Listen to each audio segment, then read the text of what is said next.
What's up, tribe? How you guys doing? This is Mexican Dynasties, Season 1, Episode 5. Let me tell y'all something. I love Oscar. I love Oscar's mama even more. So, this episode starts off with Oscar teaching his kids how to drive. And anybody who has gone through this whole ritual of learn how to drive, you go to the empty car lot so that you don't hit nothing, hopefully.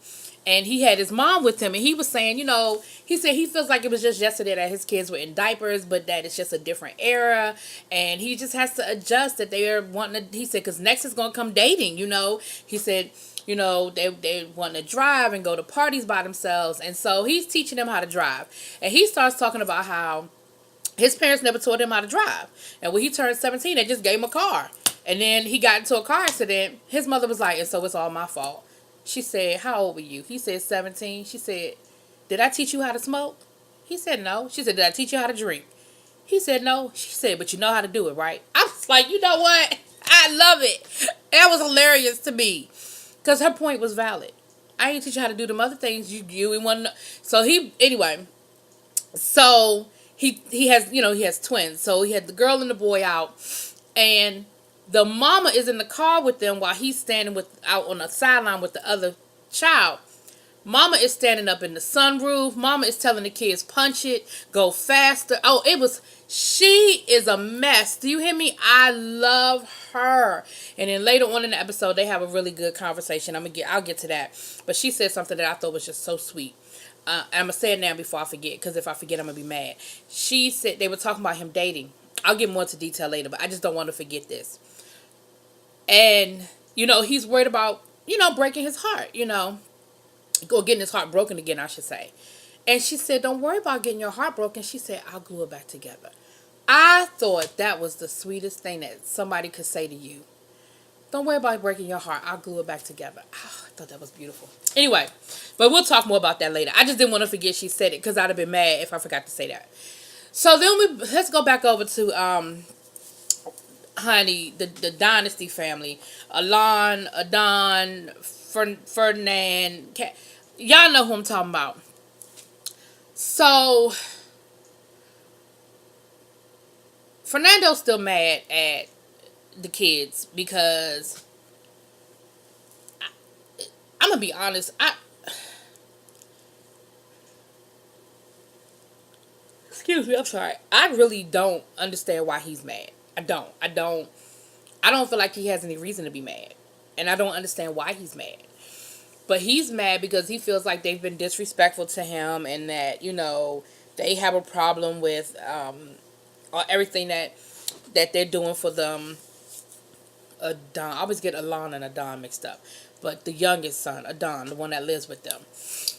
In this episode, they done moved out, got themselves their own apartment. She said, wifey was like, I don't even care about 10,000 square foot penthouse. I'm cool with my little apartment because we got peace of mind. And sometimes peace of mind, honey, a peace of mind, you can't beat a peace of mind. I don't care what else you can't beat a peace of mind. But Fernando seems to be some sort of artist. He said he started painting when he was 50, and that's how he centers himself, and it helps him, and it helps him. So we see him drawing and painting, and he is just Fernando. He's funny too. He's hilarious, but he's special. But he called himself being mad, and they were saying how he can hold grudges, and he gives you the silent treatment when he's not speaking to you, when he's angry. And we see that later on in the episode where he walk into a room, speak to who he want to speak to, honey. So I'm sorry. So we see that dad going, oh shoot, what did I just do? I done hit the wrong button, y'all. Hold on. Sorry about that. I was trying to remember Alon's wife's name is Jenny. And she actually retweeted me, and Doris retweeted my review. So I want to thank you all. If y'all are watching this review, thank you. I really appreciate it. And I actually talked back and forth to Jenny a couple of times on Twitter this week. So thank you guys. I appreciate it. So, but anyway, we see them taking the kids out to the market. And of course, it's a culture shock for them. They've lived in Florida their whole life, and now they're in Mexico, and things are just different.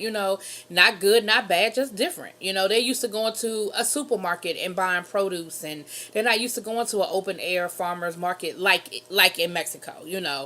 And they see the chicken hanging and them cutting the parts off the chicken right in front of them, and honey, they were not impressed, okay, at all.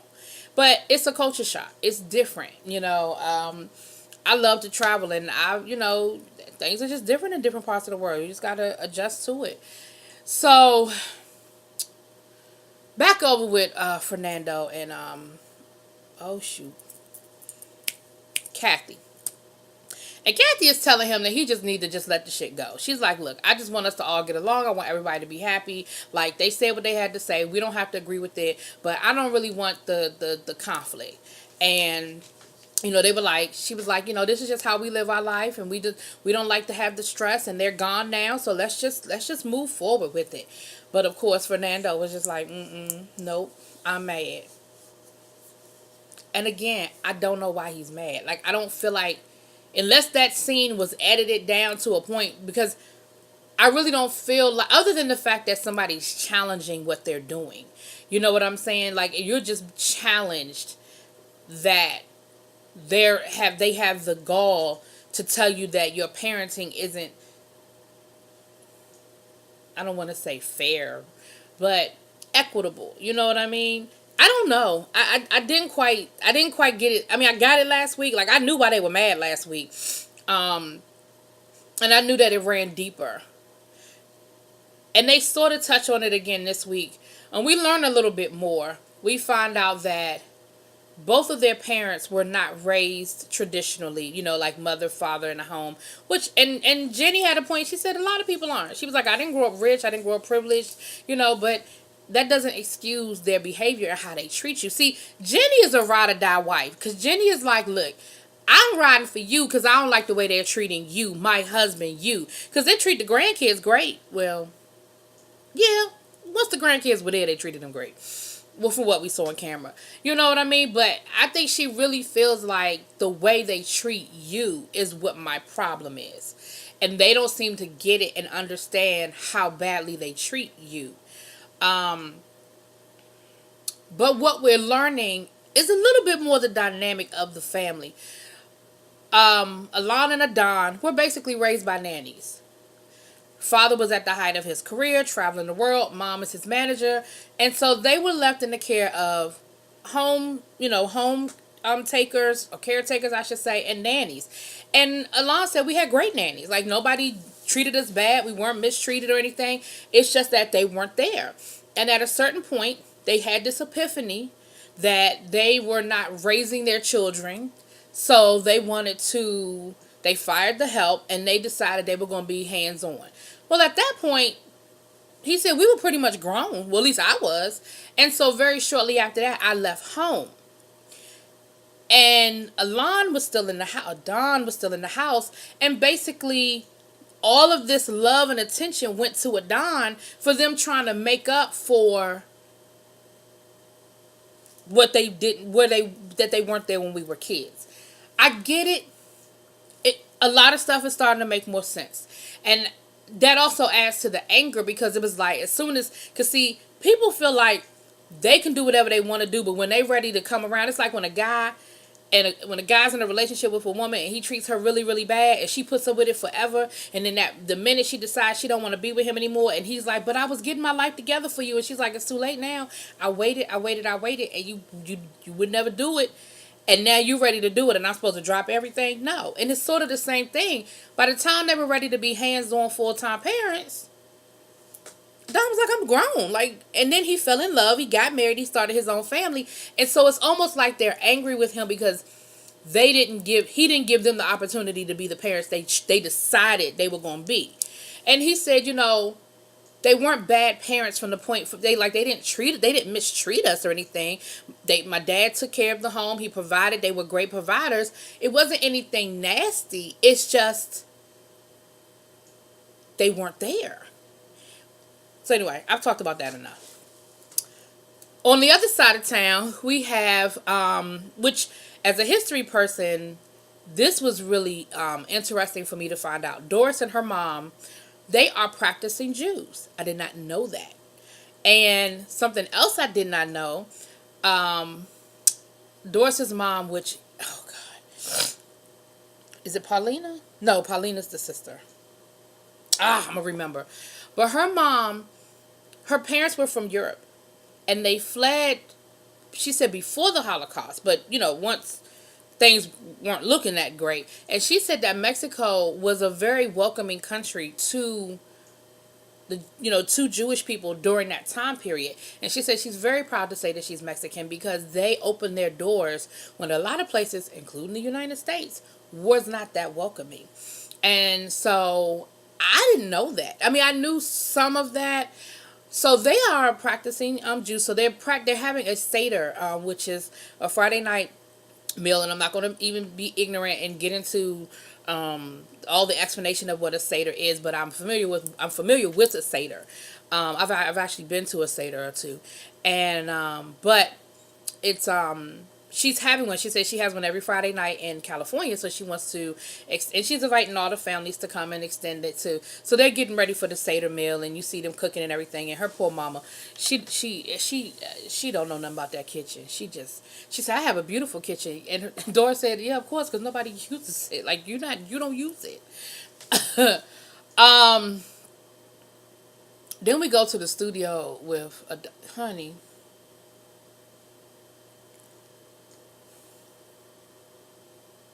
It would be comical if he wasn't so damn serious. It's not even funny because he's serious, y'all. And those producers are doing him no favors. But like Doris said, the producers were hired by the parents. They're being paid for by the parents. So, of course, they're going to say whatever the parents want them to say. And we know they can fix it. Nowadays, they can fix anything and once they get it in post-production. And they can fix it up however they want. But, I mean, he was hitting notes that I didn't know existed.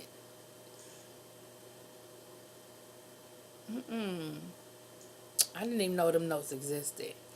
And neither did his producers.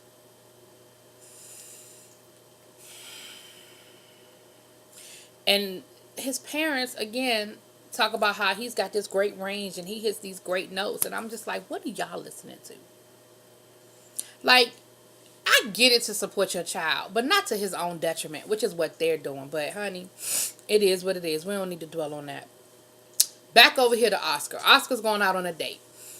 Let me tell y'all something. I want to be as rich as Oscar one day. Oscar was sitting in his walk-in closet, which is probably the size of my damn living room. And he had his hands held up like this. And they were buttoning his shirt for him while he sat there. Honey, one day I'm going to grow up and I'm going to be that rich where I have two people helping me get dressed. To the point where all I got to do is sit there and let them button up my shirt. Honey.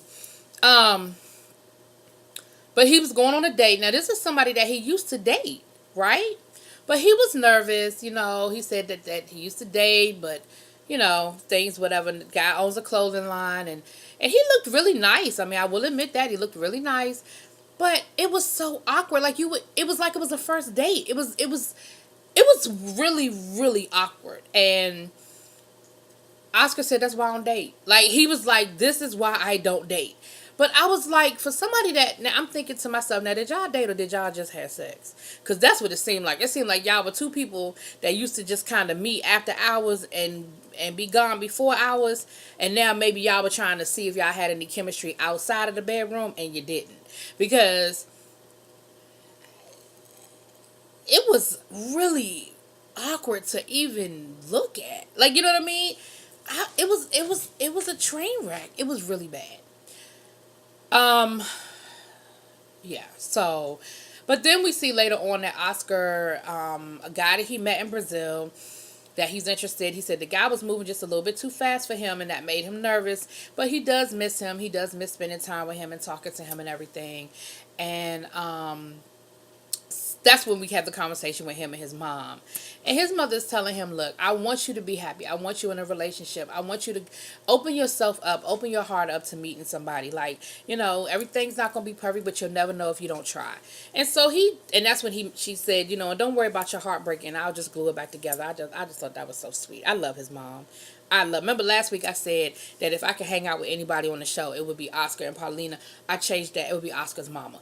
That's who I want to hang out with, okay? I want her to teach me how to play, what were they playing? Not Mahjong. What were they playing? Y'all know what I'm talking about, that game they were playing a couple of weeks ago. Oh, shoot. What was the game of that game? It don't matter. I want her to teach me how to play that game, and I want to hang out in the afternoon with her and have some cocktails, because she is hilarious, okay? But I just thought that was a great conversation. So he invited the guy to come to Mexico, and the guy seemed a little hesitant, but he said he would come. I think it might have been edited to make it seem like he paused longer than he really did. But he paused long enough that Oscar got a little nervous, like, oh, shoot, why did I? You ask somebody something, and then you think they're going to say no, so you're like, damn, I shouldn't have said nothing. Kind of like me right now. I said something to somebody earlier today, and they have yet to respond, so I was like, damn, why I say that? Like, I didn't get a text message back. I'm like, I shouldn't have said that, huh? Anyway, that's my personal business. Y'all don't care nothing about that. Anyway, so... Alright, let's get back to this whole situation with, let's deal with Adon, Alon, Fernando, and Kathy, okay? We get a little bit more information on the relationship between these brothers, too. Because Alon talked about how when he left the group and he moved to America, he had to sell everything. He had to sell his instruments. He had to sell everything because he was on his own. And he said a couple of years back, and if I'm mixing up Alon and Adon, I'm sorry, but the baby brother actually bought him a computer that had all the software to make beats and all that kind of stuff and do the instruments and everything. He said so actually that's who I kind of have to thank for us even getting the record deal, because had it not been for him buying us the computer, we wouldn't have been able to start making our music. And so you see that there's a love there, like the competition is there, but on the brothers' end, I don't think it's with any malice. I think things get complicated because the parents are involved. So the Seder meal. Everybody came. Paulina wasn't in this episode. I don't know if she was out of town or whatever, but she wasn't in this episode. But anyway, so they're at the Seder, and everyone is there, like I said, and Fernando shows up. And honey, Fernando walks in the room, and he speaks to everybody except for his son and daughter-in-law. Like they weren't even standing there. I said, now I see what they talking about. Because, see, it's an art to ignoring people. I used to have that art. I can ignore you. Honey, actually, I ain't gonna say I used to. I still have that art. Like, I have to catch myself at my job sometime because people ask me questions and I hear them, but I'm not ready to answer. Or I really don't want to acknowledge the question because I'm allergic to dumb. There I go again. Back on the Seder meal. So, Alon finally says, look, let me go talk to my father. And he doesn't apologize. But he basically says, I think maybe you took what I said the wrong way. I don't want any tension. I really don't want any problems. Let's just let it go. Did he apologize? He might have said, I'm sorry if you took it the wrong way with it. But he didn't come right out and say, I was wrong for what I said. He kind of hit him with the, maybe you misunderstood me or you took it the wrong way. You know how people sort of throw that little sideball in there when they don't really want to say I was wrong or I'm sorry. They kind of throw the I kind of think that's what he did. But Fernando accepted his apology. And then all of a sudden everybody was cool again. And they kissing and hugging and everything. And so they have the Seder and they pray. And then they have the after party, honey. And they look like they were having themselves a good time at the after party. Adon is realizing that he's sort of in between, gonna get in between his mom and his publicist. That's gonna be a mess. I think that's gonna get bad before it gets better. The other thing I thought was really nice, and then I'm gonna because it's running a little long. That's because I was telling all my business. But